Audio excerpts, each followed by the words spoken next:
আমার সোনা মেয়ে, তোর খুব কষ্ট হচ্ছে তাই না? খুব খিদে লেগেছে। সারাদিন কত কাজ করি, তবুও দুটো ভাত দেই না। তোর বাবার চোখে যে এখন আমরা বিষ হয়ে গেছি রে মা। কেঁদো না মা, একদিন দেখবে তোমার আর আমার সব দুঃখ দূর হয়ে যাবে। বাবা আমাকে আবার আগের মতন ভালোবাসবে। তুমি চিন্তা করো না, আমার খিদে লাগেনি মা। না খেয়ে থেকে এখন আমার অভ্যেস হয়ে গেছে। রূপা ও তার মা যখন কথা বলছিল, তখন সেখানে রূপার সৎমা লতিকা আসে।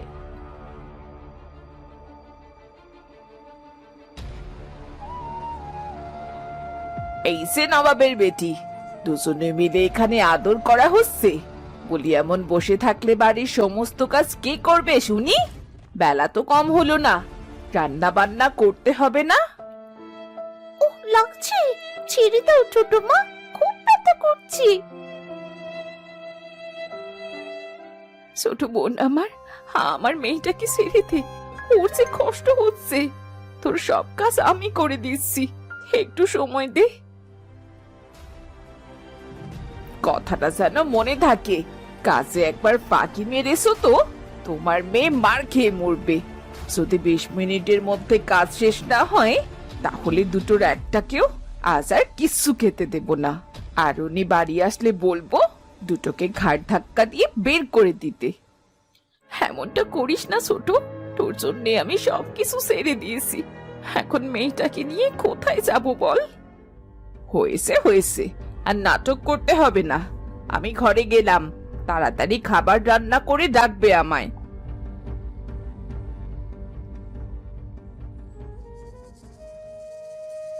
মা চলো, আমি তোমায় সাহায্য করছি।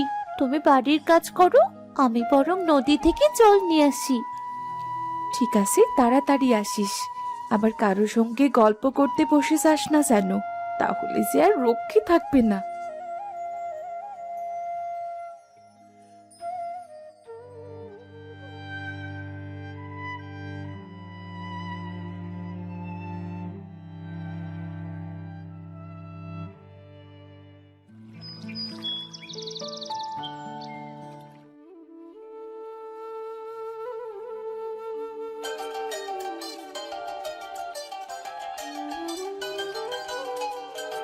কিছুদিন ধরে তুই স্কুলে কেন যাচ্ছিস না রূপা? তোর মুখটা অমন শুকনো শুকনো কেন লাগছে? তোর সৎমাকে তোকে খেতে দেয় না? মায়ের কাছে শুনলাম সে নাকি অনেক দজ্জাল। তোর বাবাও নাকি তার কথা শুনে তোদের না খাইয়ে রাখে। তুই ঠিকই শুনেছিস দিশা, বাবা বলেছে আমার স্কুলে যেতে 1 টাকাও দেবে না। এই জন্যই তো স্কুল যাচ্ছি না। বাড়ি থেকে এসেছি বেশ কিছু সময়। আমি আসি রে, দেরি হলে ছোট মা আবার রাগ করবেন, হয়তো আমাকে মারও খেতে হতে পারে। তুই আমার বেস্ট ফ্রেন্ড, তোকে দেখে খুব কষ্ট হচ্ছে। তুই এই লাড্ডুগুলো রাখ, কোনো এক ফাঁকে খেয়ে নিস, কিছুটা হলেও তোর পেট ফুটবে। তুই খুব ভালো রে, বাড়ি গিয়ে মা আর আমি লাড্ডুগুলো খাবো।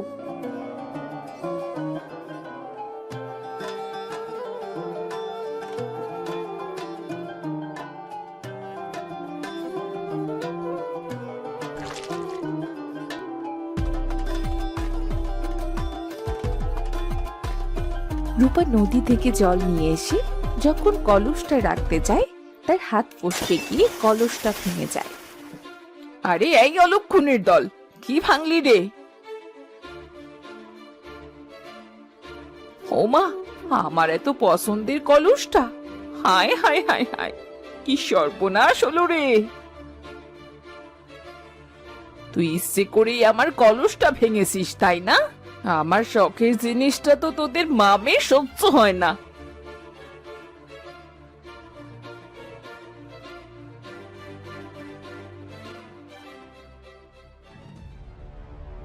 এ কি, বাড়িতে এত চিৎকার কে করছে শুনি? ছোট বউ, তোমার চোখে জল কেন?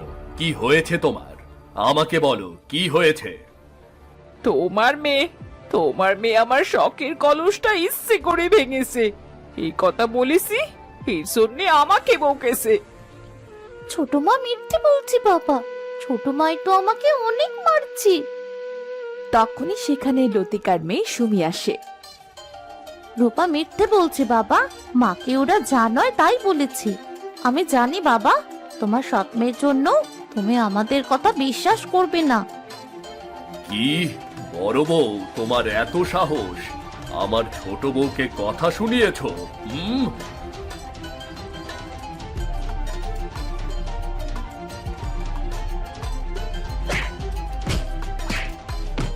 ছেড়ে দাও বাবা, মাকে ছেড়ে দাও। মা মরে যাবে, ছেড়ে দাও না মাকে।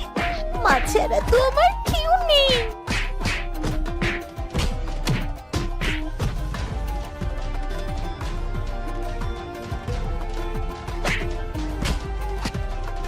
আরে ভাই, বড় বৌদি তো মারা যাবে, তখন তোমাকে সারা জীবন জেলে থাকতে হবে। ছেড়ে দাও, ছেড়ে দাও, শান্ত হও। আর তোমাকে বলি, এত অপমানের পর এখানে পড়ে আছো কেন? চলে যাও বৌদি, জানো তো তোমাকে কেউ দেখতে পারে না। আমার যে যাবার মতো কোনো জায়গা নেই ভাই। বিধাতা, তুমি কেন যে এত কষ্ট লিখেছো আমার ভাগ্যে? শুধু রাহুলের জন্য আজ বেঁচে গেলে। ছোট বউ, ঘরে চলো। এই রূপা, তোর মাকে তাড়াতাড়ি রান্না করে খেতে দিতে বল। আমি খুব ক্লান্ত, আর যেন কোনো কথা না শুনি আমি।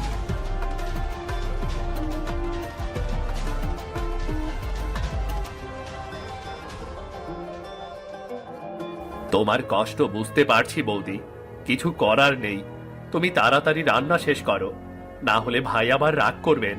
আমি যাই। খুব লেগেছে তাই না মা? আজ বরং আমি রান্না করি, তুমি বিশ্রাম নাও মা। না রে মা, আমি পারবো। তুই বরং আমায় একটু সাহায্য করিস। তোর বাবা বড় মাছ এনেছে, উনি মাছের ঝোল খুব পছন্দ করেন। আমি বরং ওনার জন্যে মাছের ঝোল করে দিই। বাবা তোমাকে কত মারে, তবু বাবাকে নিয়ে তুমি কত চিন্তা করো মা। বাবা আমাদেরকে রেখে বিয়ে না করলেও তো পারতো।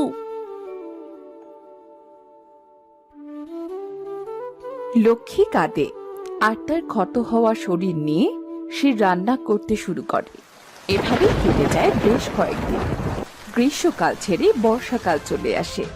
এদিকে রূপা ও লক্ষ্মীর প্রতি লতিকার অত্যাচার আরো বেড়ে যায়।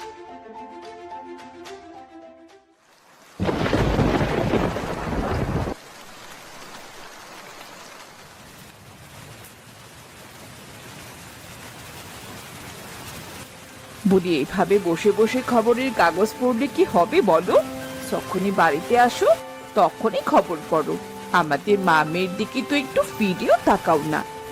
বাবা দেখো, রুসিয়ার ডাল আমি টাকা জমিয়ে পাড়ার মোড় থেকে তোমার জন্য কিনে এনেছি।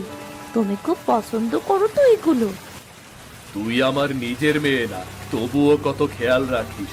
রূপা, সে তো আমাকে সহ্যই করতে পারে না। আজ থেকে তুই আমার নিজের মেয়ে, আমার একমাত্র মেয়ে। বলি, মেয়েটার একটা সোনার হার পছন্দ হয়েছে, যদি কিনে দিতে। কেন দেব না? বৃষ্টি কম হলে আমি নিজে গিয়ে সোনার হার কিনে আনবো। এবার খুশি তো বল? অনেক খুশি বাবা। কেমন ঝড় উঠেছে!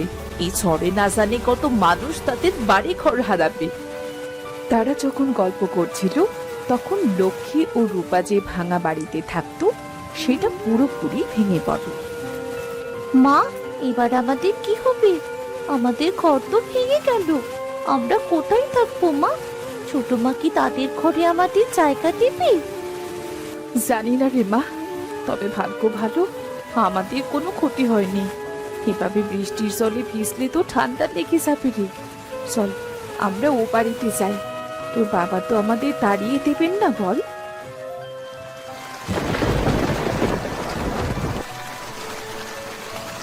আমাদের ঘরটা ভেঙে গেছে, বৃষ্টিতে কোথায় যাবো? আমাদের একটু জায়গা দে না। আমরা তোমাদের কোথায় থাকতে দেবো দিদি? আমাদের দুইটা ঘর, একটাতে আমরা থাকি, একটাতে সুমি থাকি। আমি তোমাদের থাকতে দিতে পারবো না। ছোট বউ, বৃষ্টি বাদলে কোথায় যাবে ওরা? আজ দিনটা যদি আমি তো জানি তুমি এখন আমাকে আর ভালোবাসো না। ঠিক আছে, আমি আমার মেয়েকে নিয়ে বৃষ্টি কম হলেই বাপের বাড়ি চলে যাব। তুমি থাকো, তুমি থাকো তোমার বড় বউকে নিয়ে।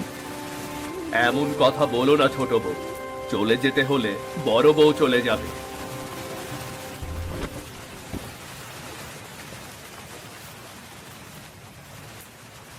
বলি, যখন থেকে আমার জীবনে এসেছো তখন থেকেই তো শুধু নষ্ট করছো। এখন আমার সংসার ভাঙতে এসেছো, যাও বলছে এখান থেকে, যাও। বউ, তোমাকে আর তোমার মেয়েকে যেন এই বাড়ির আশেপাশে না দেখি, মনে থাকে যেন কথাটা। বেরিয়ে যাও, বেরিয়ে যাও এই বাড়ি থেকে। ওঠো মা, ব্যথা পেয়েছো? তুমি আর আমি আজ না হয়ে গাছের নিচেই পার করে দেব। চলো, এখানে আর থাকবো না। আচ্ছা চল রে মা, এভাবে যদি সারা রাত ভিজি তাহলে যে তোকে আর বাঁচাতে পারবো না। চল, কেউ এই রাতটুকু থাকতে দেয় কিনা দেখি।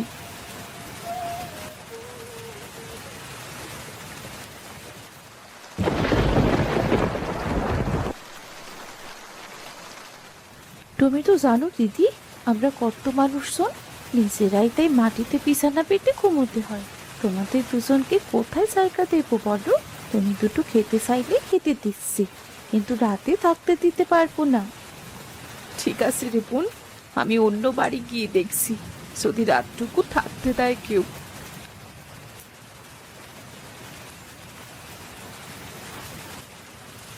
বলি, তোমার মতো ছোট লোকদের আমার বাড়িতে কেন থাকতে দেব? বলি, তোমাদের যদি আমি জায়গা দিই তাহলে দেখা গেল আমার স্বামী আমাকে রেখে তোমাকে বিয়ে করেছে। আজকাল যেসব শুনছি না বাবু। থাকতে দেবেন না ভালো কথা, তাই বলে এভাবে অপমান করছেন কেন? দিশা, তুই আমার বন্ধু হয়ে এভাবে অপমান করতে পারলি? মা, থাকতে দাও না রূপাদের। রূপা তার মা খুব ভালো, আগে তো রোজ আমাদের রূপা আর আমাদের দুজনকে খাইয়ে দিত। তোর কাছ থেকে আমি কিছু শুনতে চেয়েছি নাকি? যা ঘরে যা বলছি। আর তোমরা তোমরা এখানে কেন দাঁড়িয়ে আছো? লক্ষ্মী আর রূপা কাঁদতে কাঁদতে সেখান থেকে চলে যায়। তারা একটা ভাঙা বাড়ির কাছে এসে দাঁড়ায়। কে রে তোরা, আমার এই নড়বড়ে ভাঙা বাড়িতে এসেছিস? আমরা বড্ড অসহায় ঠাকুমা, এই ঝড় বৃষ্টিতে তোমার বাড়িতে আমাদেরকে একটু জায়গা দেবে? তোরা আমার বাড়িতে থাকবি? জানি না এই ঝড় বৃষ্টিতে কখন আমার এই ভাঙা বাড়িটা একেবারে ভেঙে পড়ে। তখন যদি তোদের কিছু হয় তাহলে কিন্তু আমায় দোষ দিবি না। ঠিক আছে বুড়িমা, মেয়েটা সেই কখন থেকে ভিজছে। তুমি জায়গা না দিলে আমাদের যে আর বেঁচে থাকতে হবে না। এইসব অলক্ষণে কথা বলিস নে বাবু। উঠে আয় দেখি, ঘরে উঠে আয়। নে, মা মেয়ে মিলে কাপড়টা পাল্টে ফেল দেখি।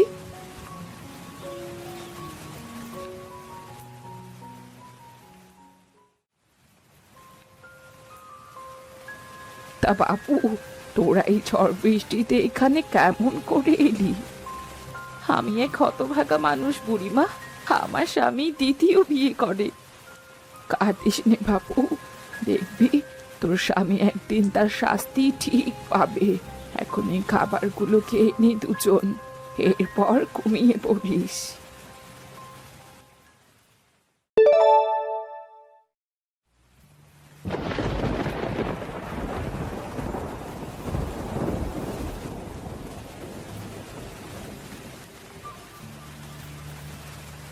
এবার কি হবে? আমার বাড়িটাও যে ভেঙে গেল। সবাই মিলে আমরা কোথায় থাকবো?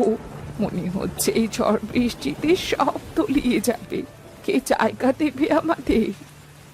বলি, এক কাজ করি, তোমার বাড়ির চারপাশে যে অনেক কচু গাছ আছে সেখান থেকে কচু পাতা তুলে রান্নাঘরটা ঠিক করি। আমরা বরং সবাই মিলে সেখানেই থাকবো। কচু পাতার রান্নাঘরে কি সবাইকে ধরবে? বৃষ্টির জলে সেটা কি টিকবে? মা, ঠাকুমার রান্নাঘরটা বেশ বড়, আমরা ওখানেও থাকতে পারবো, আবার আমাদের খাবারের কষ্টও হবে না, ওখানে রান্নাও করতে পারবো।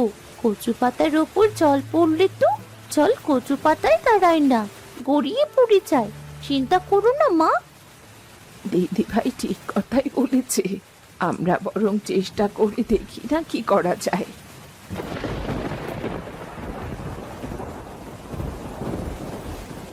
এরপর তারা সবাই মিলে বৃষ্টিতে ভিজে কচু পাতা জোগাড় করতে শুরু করে। এরপর বাঁশ কেটে সুন্দর করে কচু পাতা দিয়ে রান্নাঘরে ছাউনি দেয়।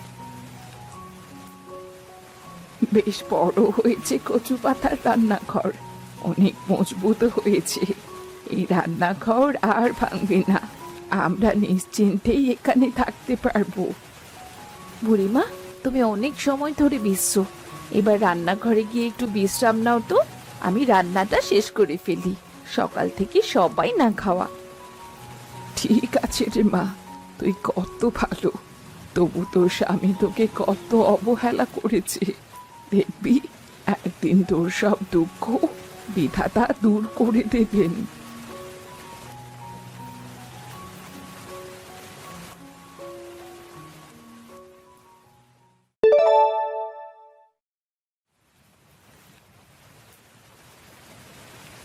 দেখ রে মা, কত ঝড় বৃষ্টি হচ্ছে। এই ঝড় বৃষ্টিতে কত মানুষের বাড়ি ঘর নষ্ট হয়েছে। এই বৃষ্টি যেন কম বাড়ি নয়। তুমি ঠিকই বলেছ মা, তবে আমরা কিন্তু কচু পাতার ঘরে বেশ ভালোই আছি বলো। কিন্তু মা, ঠাকুমার যে বাজার চাল ডাল ছিল তা তো শেষের দিকে।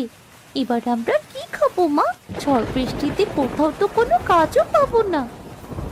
সেটাই তো বলছি, তবে কি এবার না খেয়ে মরতে হবে সবাইকে? বিধাতা, তুমি একটা উপায় বলে দাও। পেটে ভাত না থাকলে কি বাঁচা যায়?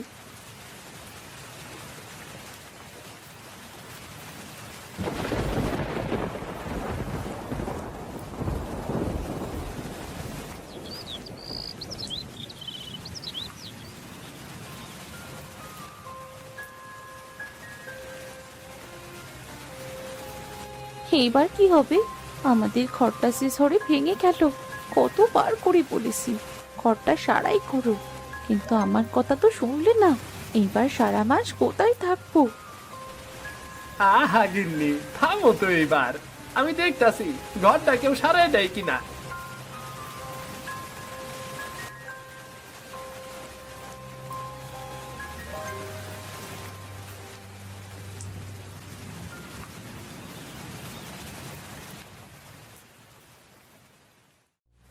রাহুল ভাই, বাড়িতে আছো নাকি?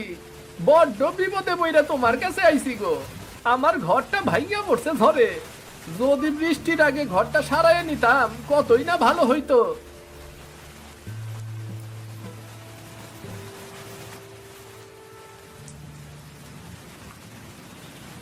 কিপটিমি করে কি করলে বলো তো ভাই? এত টাকা পয়সা দিয়ে কি করবে যদি থাকার জায়গায় না থাকে? আমাকে 2000 টাকা দিলেও আমি এই কাজ করব না, যদি আমার কোনো ক্ষতি হয়। কি আর করার, দেখি অন্য কেউ আমার ঘরটা সারায় দেয় কিনা। রাজু অনেকের কাছে যায়, কিন্তু কেউ তার ঘর সারাই করতে রাজি হয় না। হঠাৎ রাজুর চোখ যায় লক্ষ্মীর বানানো কচু পাতার ঘরের দিকে। ওমা, কি সুন্দর কইরে কচু পাতা দিয়ে রান্না ঘর বানানো! এইটা তো মনে হইতাছে সহজে নষ্ট হইব না। দেখি তো রান্নাঘরটা কাগর।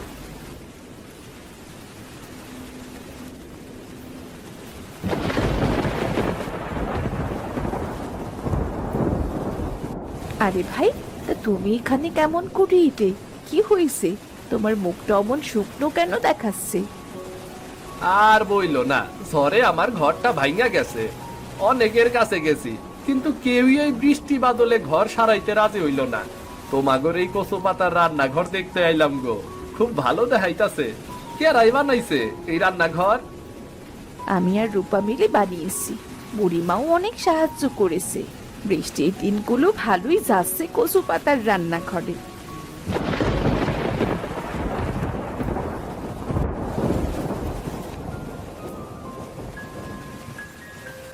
বৌদি, আমার এমন একটা ঘর বানাই দিবা, তোমারে টাকা দিব, আমরাও যাতে বৃষ্টির দিনগুলাতে ভালোভাবে থাকতে পারি। এরপর বৃষ্টি কম হইলে ভালো ঘর করবো। এটা তো ভালো কথা মা, আমাদের আর না খেয়ে থাকতে হবে না কিছুদিন। কাকা যে টাকা দেবে তাই দিয়ে কয়েকদিন চলে যাবে। ঠিক আছে বুড়িমা, আমি আর রূপা যাচ্ছি, তুমি বাড়িতেই থাকো। তোমার শরীরটা তো তেমন ভালো দেখাচ্ছে না, আসার সময় ওষুধ নিয়ে আসবো। তুই আমার সন্তান না রে মা, তবু আমার কত খেয়াল রাখিস, কত ভালোবেসে চাস। আর ওই পুকুর পাড়ে অনেকগুলো কচু পাতা আছে, সেখান থেকে কচু পাতা নিয়ে যাস।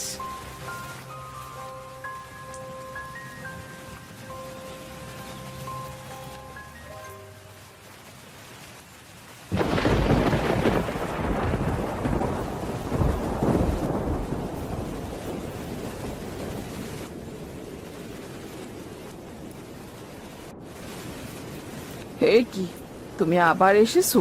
সেদিন তোমাকে না কত অপমান করলাম, তবু আমার স্বামীর সাথে তোমার কি? যাও যাও এখান থেকে বলছি। আহা গিন্নি, বৌদিরে এমন কইরা বইলো না। উনি কচু পাতা দিয়া খুব সুন্দর কইরা রান্নাঘর বানাইছে, সেইটা দেখাই তো আমি বৌদিরে আনছি আমাগুর লাইগা ঘর বানিয়ে দেওয়ার জন্য। নাইলে তো সারা বর্ষাকাল কই থাকবো আমরা। কি বলছো কি তুমি? দিদি, তুমি পারবে তো? তাহলে তাড়াতাড়ি করো। ঠিক আছে বোন।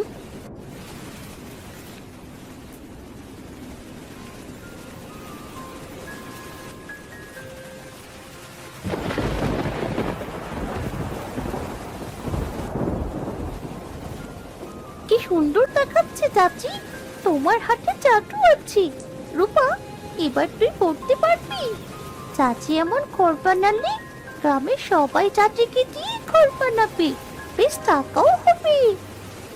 তুই ঠিকই বলেছিস, আমি আবার স্কুলে যাব। মা, এবার বাড়িতে চলো না, দেরি হয়ে যাচ্ছে যে, সন্ধে উঠে চললো। মা, দিদি, তুমি আমায় মাফ করে দিও। বিপদের দিনে তুমি পাশে না থাকলে আমাদের ঘর তৈরি করাই হতো না। কোথায় যে থাকতাম মেয়েটাকে নিয়ে। কচু পাতার ঘর দেখে বোঝাই যাচ্ছে না। এই নাও, তোমায় 2000 টাকা দিলাম। বড্ড উপকার করলে বোন, টাকাটা খুব দরকার ছিল।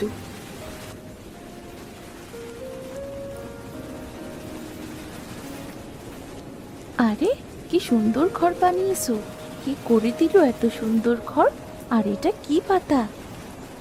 আমি আর মা বানিয়েছি কচু পাতার ঘর। এটা আমাদের কচু পাতা দিয়ে এই রান্নাঘর বানানো হয়েছিল, সেটা দেখে কাকা এসেছে তাদের ঘর বানাতে। আমার ঘর দিয়েও জল পড়ছে, তার উপর অনেক মানুষ। দিদি, আমাকেও একটা কচু পাতার ঘর বানিয়ে দিবে? তাহলে সারা বর্ষাকাল শান্তিতে থাকতে পারতাম। তোমাকে টাকা দেব দিদি। দেব বোন, কিন্তু আজ না, কাল দেব। রূপা চল, তো ঠাকুমার জন্য ওষুধ কিনে বাড়ি ফিরি। কচু পাতার জন্যে লক্ষ্মীর ভাগ্য ঘুরে যায়। বর্ষার হাত থেকে বাঁচতে গ্রামের সকলে লক্ষ্মীর কচু পাতা দিয়ে বানানো রান্নাঘর দেখে নিজেদের ঘর তৈরি করায় লক্ষ্মীকে দিয়ে সে অনেক টাকা জমিয়ে ফেলে। লক্ষ্মীর আর কিছুর অভাব থাকে না, আর এইভাবেই কেটে যায় বর্ষার দিনগুলো।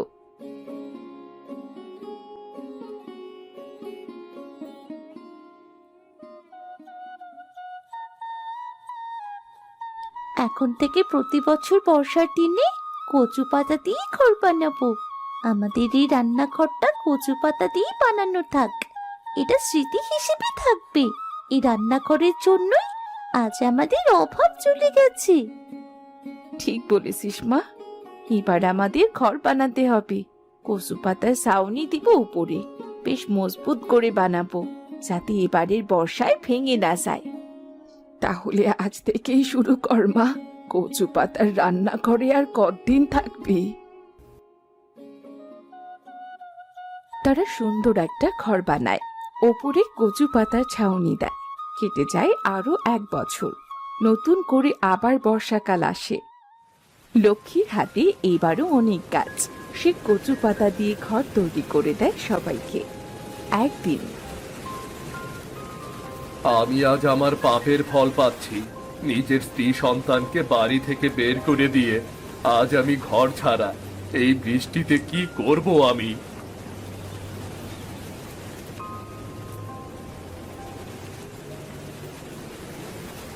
এ কি, এই ছেলেটাকে?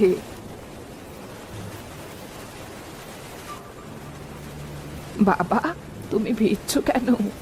আমার সাথে আমার ঘরে এসো।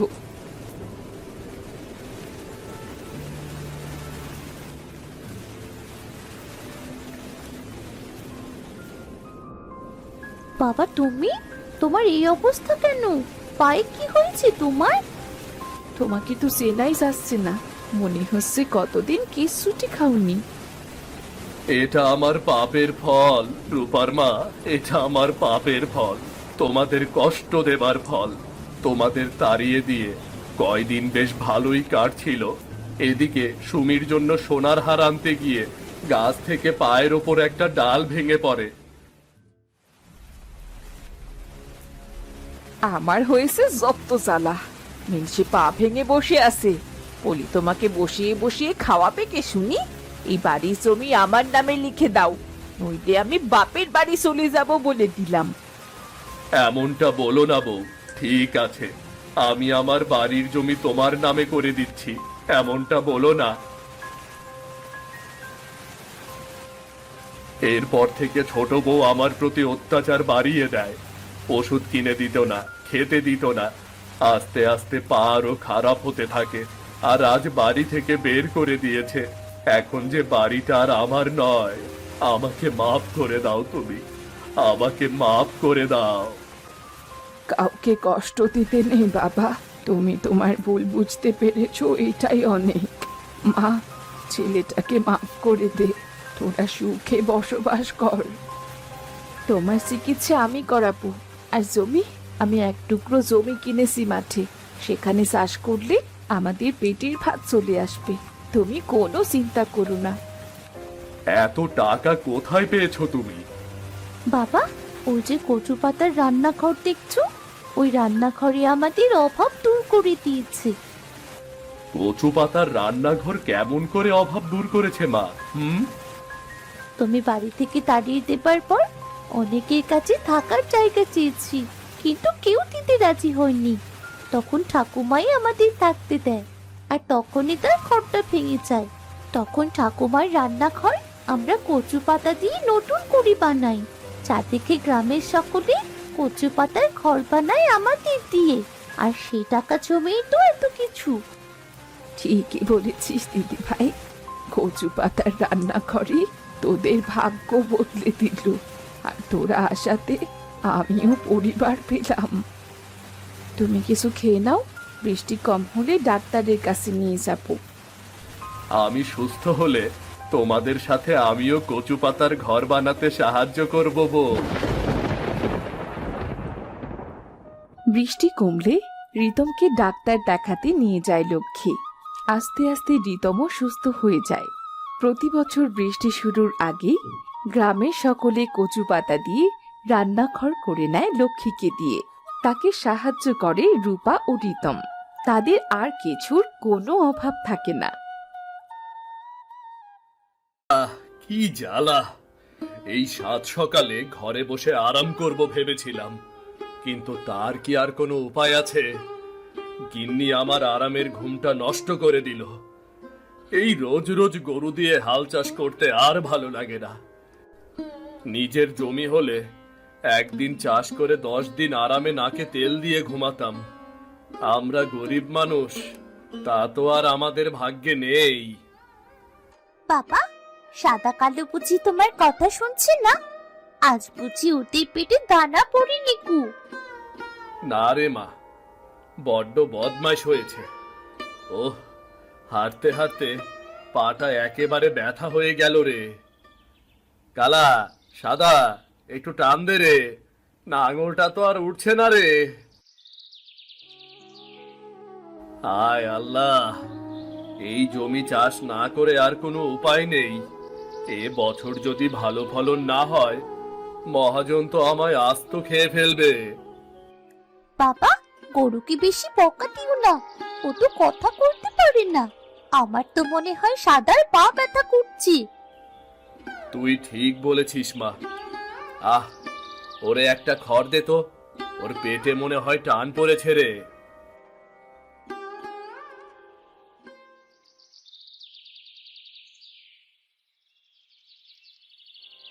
বাবা, সাঁতারে মনে হয় তুমি একটু বেশি কষ্ট দিয়ে ফেলেছ। দেখছো না ও চোখ ঘুরিয়ে কেমন পানি পড়ছে। তাহলে থাক রে মা, আজ চল বাড়ি যাই। বাবা, দেখো তো এটা কি।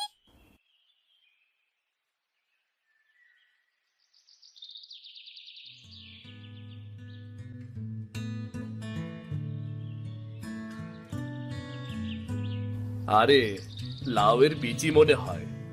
এই মাঠের মধ্যে একটা লাউয়ের বিচি কোথা থেকে আসলো? ভালোই হলো রে মা, এটা রেনুকে দেব। গত কয়েক বছরে আমাদের এলাকায় কোনো লাউ গাছই হয় না। এখন চল, যাই যাই, বেলা পড়ে গেছে, চল। চলো বাবা, মা নিশ্চয়ই আবার পথ বাড়ি এক করবে।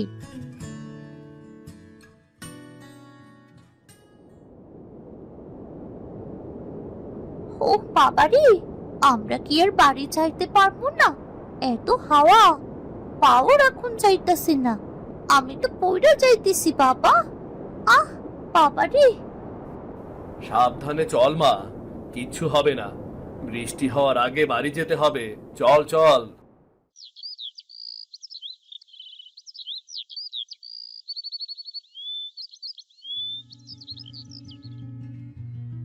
আহ, কি সুস্বাদু খাবার! লতা, অনেকদিন হলো তোমার হাতের লাউ শাক ইলিশের ঝোল খাওয়া হয় না। এই একঘেয়েমি মাছ মাংস খেতে আর ভালো লাগছে না। যদি পারো লাউ শাক দিয়ে আমায় ইলিশের ঝোল করে দিও। রোজ রোজ এক একখান বায়না ধরো না তো। তোমার তো আর রান্নাঘরে যাইতে হয় না, তাই সহজেই বলতে পারো।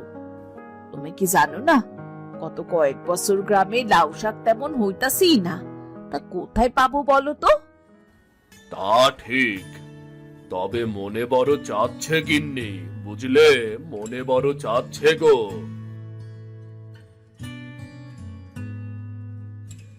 ও কর্তা বাবু, আপনি কোনো চিন্তা করেন না। আপনি যদি বলেন, আমি লাউ শাক কিনে এনে ইলিশ দিয়ে ঝোল করে দেব। এই তো লতা, দেখছো রেনু কেমন আমার মনের কথা জানে। বলতে না বলতেই রেনু একেবারে লাউ শাক আর ইলিশ মাছের ঝোল করে দিল। আর তুমি আমার কথা শুনলেই ঘ্যান ঘ্যান করো শুধু। তা হয়েছে হয়েছে, বললাম তো লাউ শাক এ এলাকায় কয় বছর ধরে দেখাই যাচ্ছে না। তা লাল শাক তুই কোথা থেকে আনবি রে রেনু? সে আপনাকে চিন্তা করতে হবে না, আমি দেখি আমাগো পাড়ায় পাওয়া যায় কিনা। রেনু, তোমার কাজ শেষ হয়েছে? হ্যাঁ কর্তা বাবু, ভাত নামায় দিছি, বারান্দা মোছাও শেষ। যদি অনুমতি দেন এখন তবে যাই। হ্যাঁ, যাও। তোমার তো বাড়িতে ছেলে মেয়ে আছে, আকাশে মেঘ করেছে, দেরি করো না। কাল সকালে আবার এসো, কেমন? হ কর্তা বাবু, বলছিলাম কি, কাল সকালে আসতে পারুম না। অনেকদিন হলো বাপের বাড়ি যাই না, কাল বাপের বাড়িতে যাবো। ঠিক আছে রে রেনু, তবে তাড়াতাড়ি ফিরিস। তোকে ছাড়া তো আমার একেবারেই চলে না। আচ্ছা, আমি এখন আসি। ওরে বাবা, চারিদিকে যে অন্ধকার হয়ে এসেছে। সাবধানে যাস।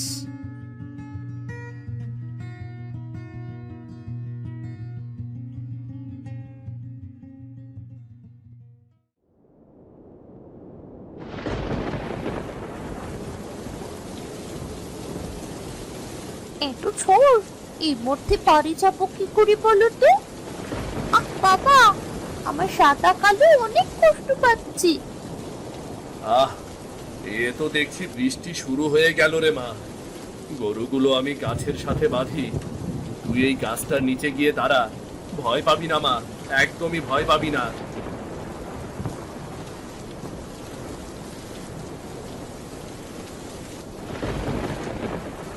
বাহ, বৃষ্টির মধ্যে ভিজতে তো অনেক মজা লাগছে। মারে কত কই, কিন্তু বৃষ্টিতে ভিজতেই দেয় না।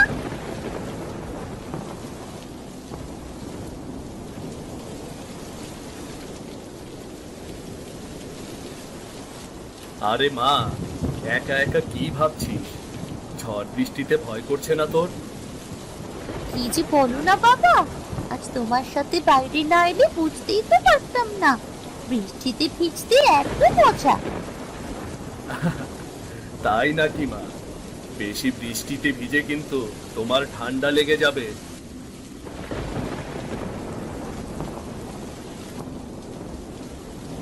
ওই তো সামনে দেখছি অনেক কচুর পাতা। দাঁড়া মা, আমি তোর জন্য একটা কচুর পাতা নিয়ে আসছি।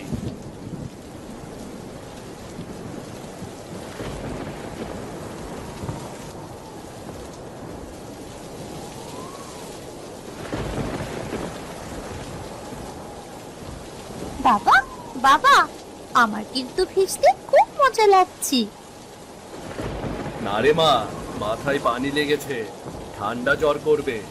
তোর মা তখন বকাবকি করবে। এই তো বৃষ্টি সেরে এসেছে, চল চল চল, এবার চল তাড়াতাড়ি বাড়ির দিকে যাই। বেশি দেরি করলে তোর মা উঠোন বাড়ি এক করবে।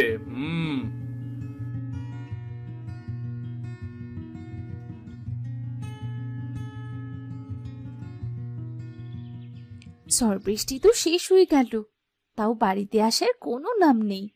মেয়েটা আজকে একেবারে অসুস্থ হয়ে যাবে। কতবার করে বললাম ওর যাওয়ার কোনো দরকার নেই, আমার সাথে মহাজনের বাড়িতে যেতে বলেছিলাম, কিন্তু কে শুনলো কার কথা?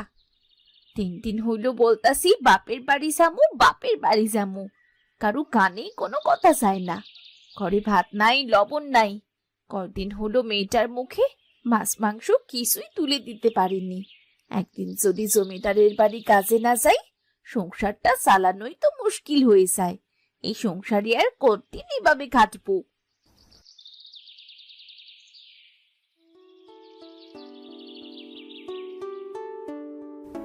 রেনু, আরে সারাদিন গরু চড়িয়ে খুব জল তেষ্টা পেয়েছে রে, এক গ্লাস ঠান্ডা জল দে।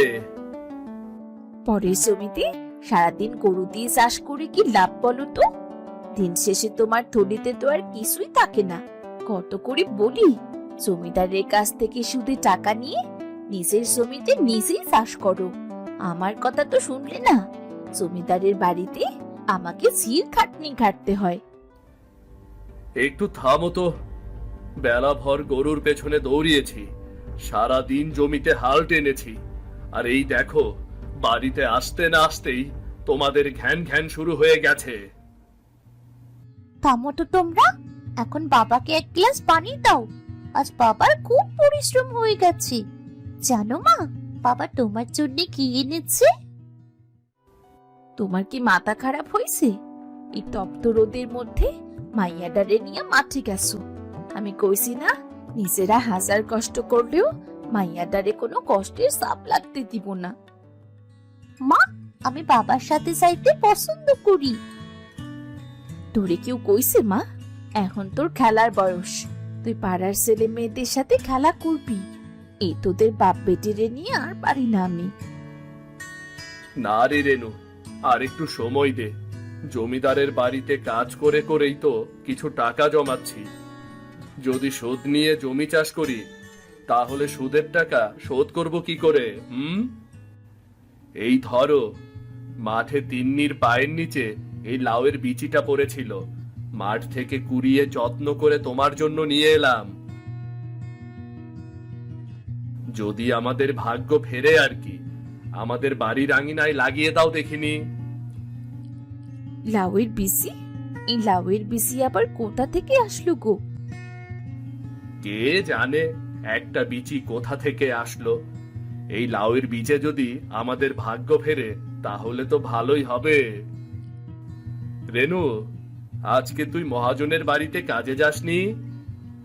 গিয়েছিলাম গো, কর্তা বাবুর বউ আমাকে দিয়ে সেই খাটা খাটিয়েছে, একটু চুপচাপ বসতে দেয় না। আমরা গরিব মানুষ বলে কর্তা বাবুর বউ একবারে আমাকে পিষে ফেলে।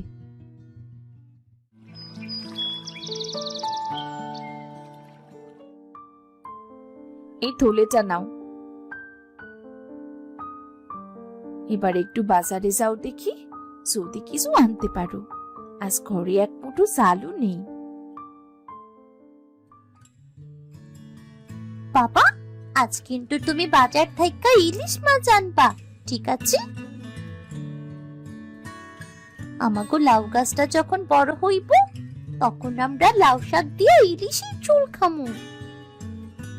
ঠিক আছে রে মা, আগে তো গাছটারে বড় হইতে দি, একখান পাতাও ভালো মতো বাইর হয় নাই। তুই তো খালি শাক আর ঝোলের স্বপ্ন দেখোস। মারে, কালুর কাছে কিছু টাকা পাই, যদি সে টাকাটা ফেরত দেয় তাহলে তোদের জন্য একটা ইলিশ মাছ আনতাম রে।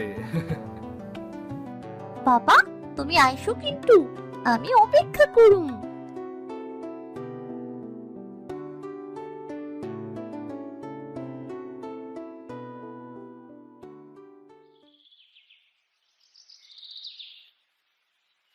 এই যে প্রশান্ত, কোথায় চললি?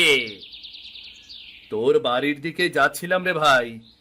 আর যদি হাতে কিছু টাকা থাকে আমাকে দে। তোর কাছে তো টাকা পাই আমি, কদিন ধরেই তো ঘুরাচ্ছিস আমাকে। এই যে প্রশান্ত, এই হুটহাট করে টাকা চাইলে কেউ দেয় নাকি রে? আমি তো জমিদার মশাইয়ের কাছে টাকা পাবো, উনি দিচ্ছে না, আমি কিভাবে দেব বলতো? তুই নিজেই ভাব, কতদিন হলো আমার মেয়ে কয়েকদিন ধরে মাছ খেতে চায়। যদি কিছু টাকা পাই তাহলে ইলিশ মাছ আনতে পারতাম ওর জন্য। তোর কষ্ট আমি বুঝি রে, কিন্তু আমার হাত একদমই খালি। তুই পরে আসিস আবার, কেমন? পরে আসিস।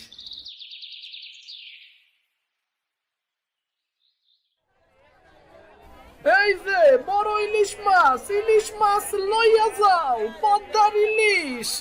আরে একের ইলিশ, এমন ইলিশ বাজারে আর পাইবা না, লইয়া যাও।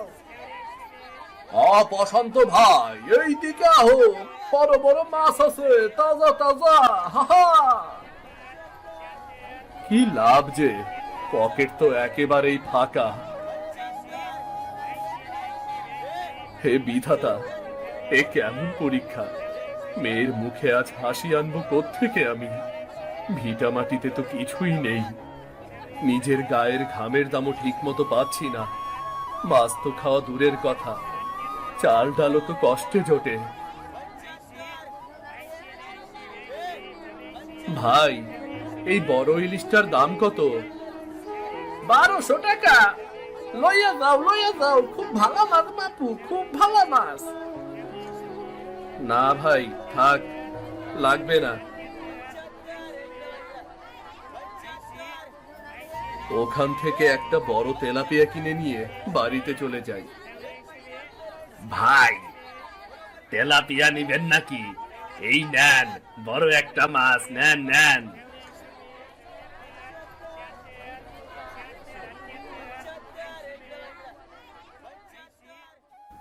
জানি না ওরা খুশি হবে কিনা। মাছ তো এনেছি, কিন্তু যেটা তন্নি চায় সেটা তো আর এটা না।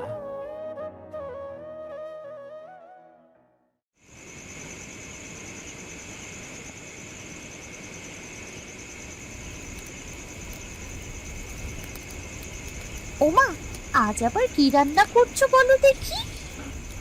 কি আর রান্না করবো রে মা, রোজকার মতো ডাল ভাত আর একটু আলু ভর্তা। উহ মা, রোজ রোজ এই ডাল ভাত আলু ভর্তা খেতে খেতে আমার প্রাণ হাঁপিয়ে উঠেছে। একদিনও কি ভালো কিছু রাখতে পারো না? উত্তর পাড়ায় গেলে সবাই বলে আমরা নাকি অনেক গরিব। আমরা গরিব তাই বললা কি মানুষ না? গরিব হলেও তো তোর বাবা মা এখনো বাইসা আছে। বাপ মাঝে মাথার ঘাম পায়ে ফিরলা খাটে, সেটা তোরা কতদিন বুঝবি।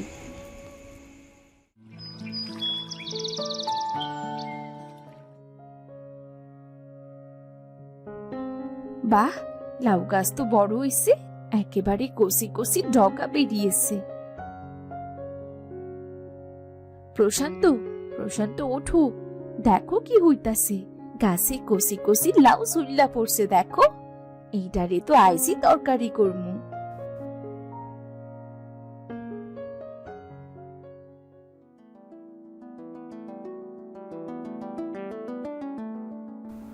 বলেছিলাম না রে মা, এটাই কপাল ফেরাবে। মহাজন আমার কাছে লাউ শাক দিয়া ইলিশের ঝোল খাইতে চাইছিল।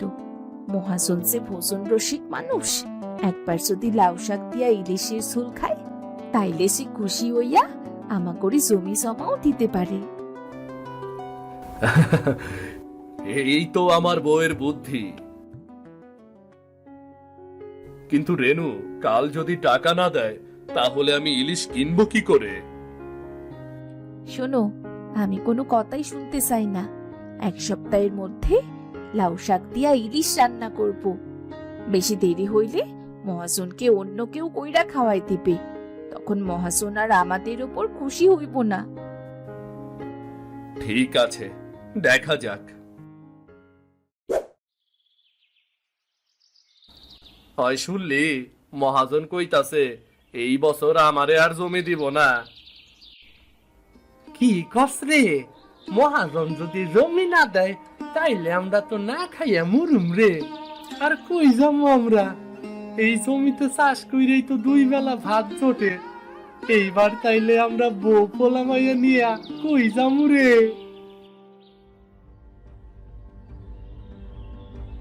ওই ভাইরা, জমি না হলে মরুম এইটা কইলে কি আর জমি পাওয়া যায়? মহাজন যে জমি দিব তারই দেব, আর সে হইল আমি। আমি চাইলে এই জমি মহাজন আমারই দিব।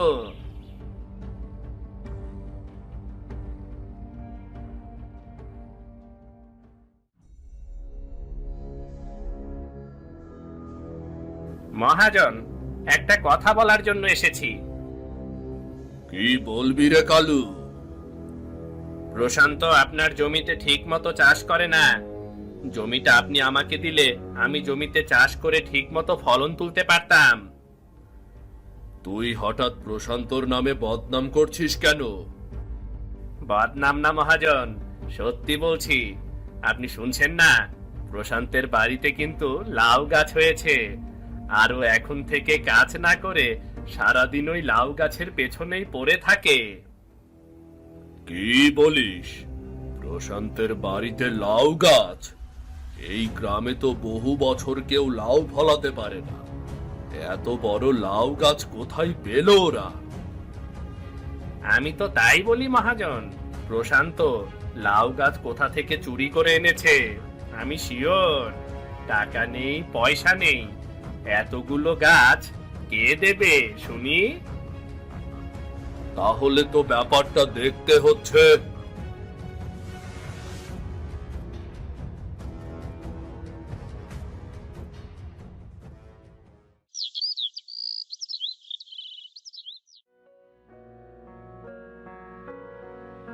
কিরে প্রশান্ত, বাড়িতে আছিস না কিরে প্রশান্ত?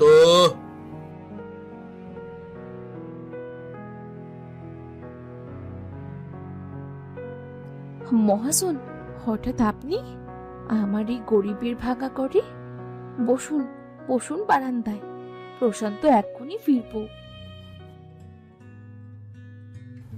তোর উঠান দেখি, কি কি লাগাচ্ছিস? তাহলে এই জন্যই তুই লাউ শাক দিয়ে ইলিশ রাখার কথা বলেছিস রে রেনু? বল, কবে থেকে এই চাষ করছিস বল? এই তো মাস 2 হইব। ওরে রেনু, এত সুন্দর লাউ গাছ বানালি কিভাবে? আর এটা আনলি কোথা থেকে? এই গ্রামে তো কত বছর হলো কেউ লাউ গাছ দেখেই না। ও, এইটা তো আমার বাপের বাড়ি থেকে আনা। আমি যত্ন কইরা এত সুন্দর করে বানাইছি। বাহ, এত যত্ন করছো, দেখলেই বোঝা যায়। ঠিক আছে, যখন রান্না করবে মনে রেখো, মহাজনকে না খাওয়ালে কিন্তু চলবে না।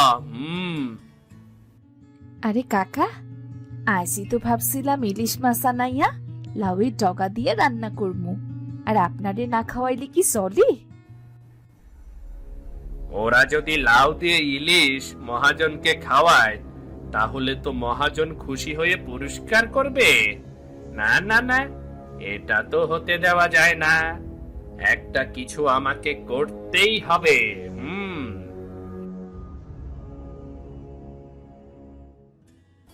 তাহলে আজকে আমি উঠি।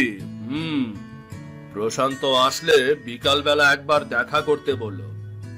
আজকে প্রশান্তর হিসাবটা একেবারে পরিশোধ করে দেব।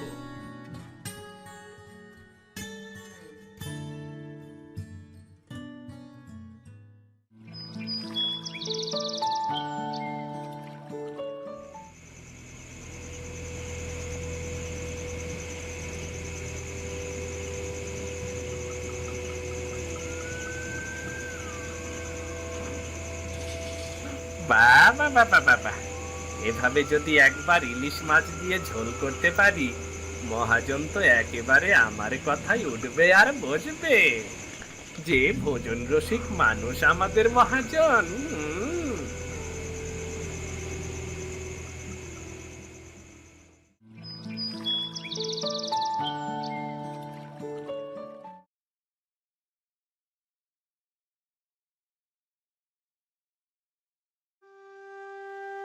হোগো, আমার এই সর্বনাশ করলো কেটা? একটা লাউয়ের ডগাও নাই। মহাজনকে তো আমি কথা দিছি, আমি তারে লাউ শাক দিয়ে ইলিশ ঝোল খাওয়ামু।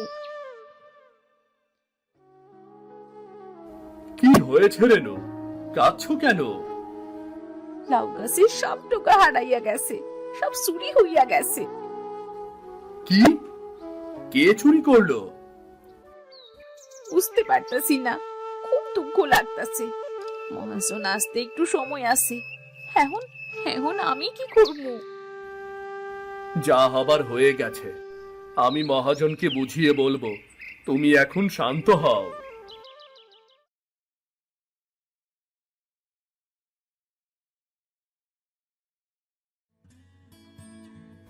কাকিমা, দেখো, কর্তা বাবুর জন্য একটু লাউয়ের ডগা আর ইলিশের ঝোল নিয়ে এসেছি। আরে কালু, এতদিন পর মনের মতো একটা কাজ করেছিস। আহ, এই লাউয়ের ডগা আর ইলিশের ঝোল, গন্ধে আমার মনটা খুশিতে ভরপুর হয়ে গেছে। আর একটু নিন, আমার বউ সব সময় রান্নাটা খুব ভালো করে কাকা। এই লাউয়ের ডগা তুমি কোথায় পেলে? এই গ্রামে তো বহুদিন লাউ গাছ কেউ লাগায় না। লাউয়ের ডগা পাওয়া আবার কি এমন কাজ? বাজার থেকে কিনে এনেছি। মহাজন খেতে চেয়েছে, আর আমি লাউয়ের ডগা বাজার থেকে কিনে আনবো না? তা কি করে হয় মহাজন, বলুন তো, কি করে হয়?